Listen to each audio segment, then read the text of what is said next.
It's the weekend, and the youngsters of Davis are looking for something to do. Let's see what's playing at the local cinema.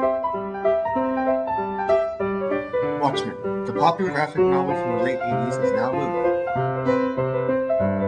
Aren't you excited? Wow, that was a great movie. Golly gee willikers, man. I loved Watchmen. Who's your favorite character? It Stark Manhattan. I like Rorschach. Oh my god, it's so awesome. Well, good news, Billy. Now you can own Dr. Manhattan. Haha, they're on their way to becoming true collectors.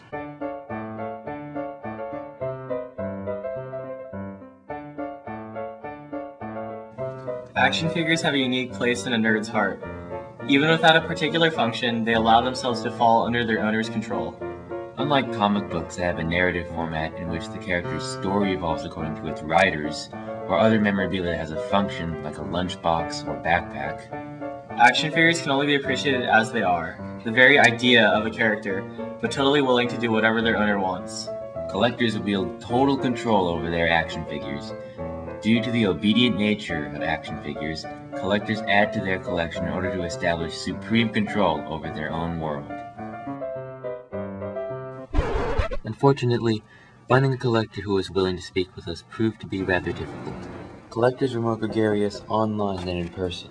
Excuse me, are you, Walter Kovacs?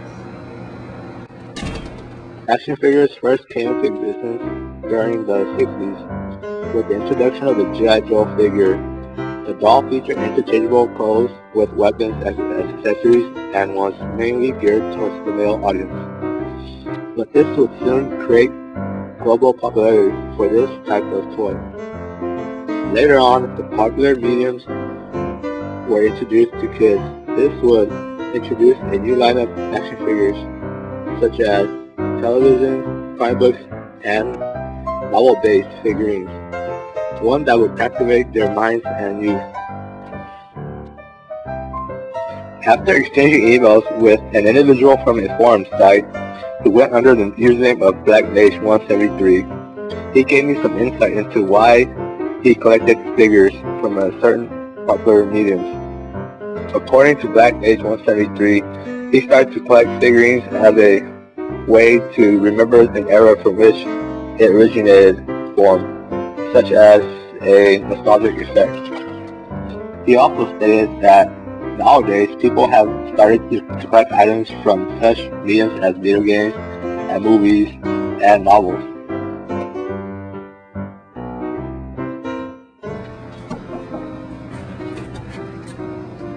Hi, are you Lori DeStexis?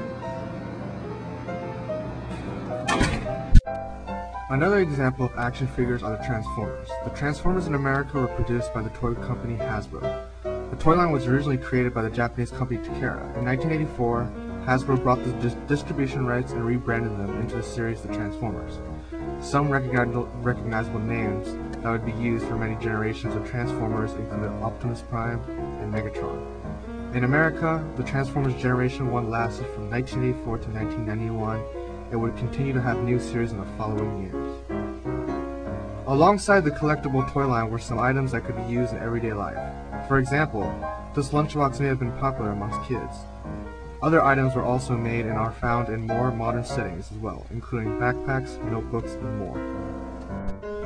After asking some questions from a collector of Transformers who wishes to remain anonymous, his reply was that he believed Transformers are mostly associated with the toy line and also other forms of media, such as comics, television series, or movies. Although seen in stores, as time passes, items like a Transformers backpack or shoes fade from the mind of a Transformers action figure collector, at least for himself. He claimed to have only owned a Transformers pencil at most. Even now, there are various objects that have the theme of Transformers, and both action figures and other items are released with the new series. Transformers the movie from 2007 and the upcoming one have been the subject of new products and will most likely see an increase in merchandise both as toys and usable accessories. Clothes, handbags, and watches aren't the only goods that have designer counterparts. Recently, designer action figures, or urban vinyl toys, have been rapidly climbing in popularity. These toys are designed by the hyped-up illustrators and designers of today, artists such as Joe Ledbetter, Usugro, and even Shepard Fairey, who created the iconic Hope poster for the Obama campaign. And, like action figures, these toys cross into other markets such as backpacks or posters. An interview with an urban vinyl collector confirmed similarities between designer toy collectors and normal action figure collectors. He possesses over 100 toys displayed in his toy room. On the idea of quitting collecting, he stated, "It just wouldn't be me if I stopped." In connection to the idea of action figure collectors gaining control over the characters they adore, he says, in spite of their high price, if you can't play with your toys, what fun is collecting them? Additionally, his favorite toy was given to him by a friend before passing away from cancer. Perhaps this toy represents him trying to gain control over people in his life.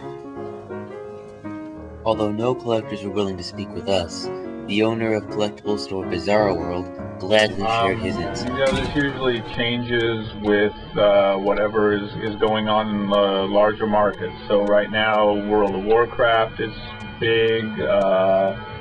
Some of the superhero stuff. Star Wars is, of course, the most perennial. Whatever, something new will come along. Well, you got two groups. You've got people who buy toys, and then you've got action figure collectors. Kids buy toys, and that's where the whole market started. And then now, if you're talking about adults that buy toys and then don't open them and don't play with them, they're mostly males in their probably 20s or 30s.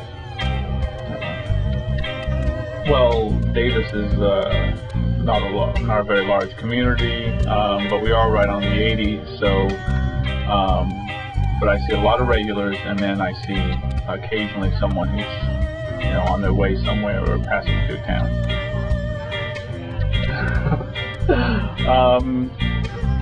People buy the stuff they like. They buy toys they like, and they buy them for probably a few reasons. One, they might buy because they think it looks cool. They might buy it because they think it might appreciate, and they could sell it later. They might buy it in some sort of completist mode where they want everything from a certain line. It's kind of hard for me to tell why people buy these things because I don't ask. I just ring the register.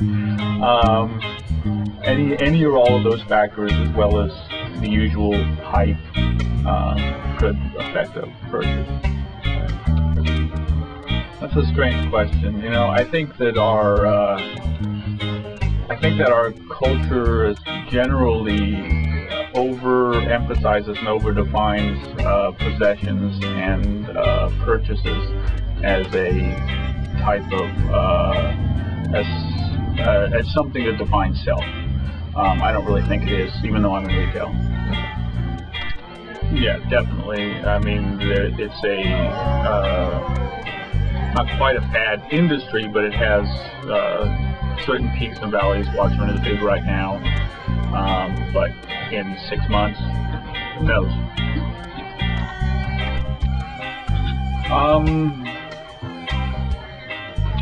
That's also a tough call. Probably, I mean, they designed these for both markets. It's an action figure, so they want the action figure fans to want them, but obviously they have a license, and so they want the license to sell to folks who aren't as hardcore. I think, ideally it would work on both levels and sell to both groups. As G.I. Joes took over the male market for dolls, a similar community of collectors coalesced across the United States. Adults asserted new value on things meant for children. Though Star Wars, Transformers, and Urban Vinyl released their product across a myriad of markets, as shown by the Transformers collector, many action figure collectors do not bother with collecting comic books or other paraphernalia. They concentrate on constructing a world where they have control, a world that hasn't gone mad with economic crumble, loneliness, or as the Urban Vinyl collector mentioned, the loss of family and friends. Most of these collectors are older, male, and have thus moved to the display stage of their action figure passion. But inside all of them, and inside all humans, collectors or not, is a child who yearns to feel the rush of being lost in the splendor of a toy store.